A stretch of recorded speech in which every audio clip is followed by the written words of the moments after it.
Hello viewers, welcome to ராகபாவா நிகழ்ச்சி. இன்றைக்கி நம்ம எடுத்துக்க போகிற ராகம் ஹம்சத்வனி. ஹம்சத்வனி தொடக்க ராகம் அப்படின்னு சொல்லலாம். மோஸ்ட் ஆஃப் த கச்சேரிஸ், ஆல்மோஸ்ட் நிறைய கச்சேரியில் இந்த ராகத்தை பேஸ் பண்ணி கீர்த்தனைகள் தொடக்கமாக இருக்கும். அந்த மாதிரி ஒரு ராகம் இது. இது ஔடவ ராகம். ஔடவ ராகம்னா 5 ஸ்வரங்கள் உள்ள 5 ஸ்வரங்கள், சரி கப்பானி, அதே மாதிரி சானி பகரி. ஸோ இந்த ராகம் இது மேளகர்த்தா ராகம், கல்யாணி ஆர் சங்கராபரணம் இதை பேஸ் பண்ணி இருக்கிறதா சொல்லலாம். Shankarabharanam is 29th melakarta and Mecha Kalyani is 65th melakarta. இந்த ராகம் it can be a child of any one of these 2 ragas. So இந்த ராகத்தில் 5 ஸ்வரம் சொன்னேன் இல்லையா, அந்த 5 ஸ்வரத்தில் சட்ஜம், ரீ, சதுஷ்ட ரிஷபம், கா, அந்தரகாந்தாரம், பஞ்சமம், காக்கலி நிஷாதம். இந்த ராகத்துக்கு மா கிடையாது, தா கிடையாது. ஹம்சத்வனி ராகமுக்கு ஒரு குறிப்பிட்ட கால நிர்ணயம் கிடையாது. இது எப்போ வேணால் it can be played any time, it can be sung any time. So இப்போ நான் அதை வாசித்து காட்டுறேன்.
ஸோ இந்த ராகம் வினா is mostly associated to lord Ganesha.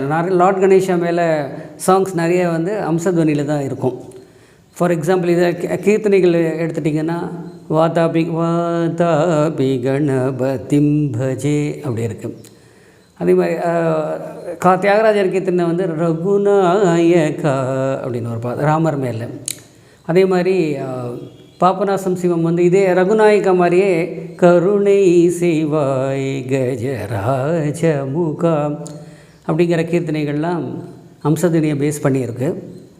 இந்த ஹம்சத்வனி சினிமா பாடல்கள் மலர்களே நாதஸ்வரங்கள் அப்படின்னு ஒரு அதுக்கு மயிலே மயிலே உன் தோகை இங்கே அது மாதிரி நிறைய சினிமா பாடல்கள் இருக்குது.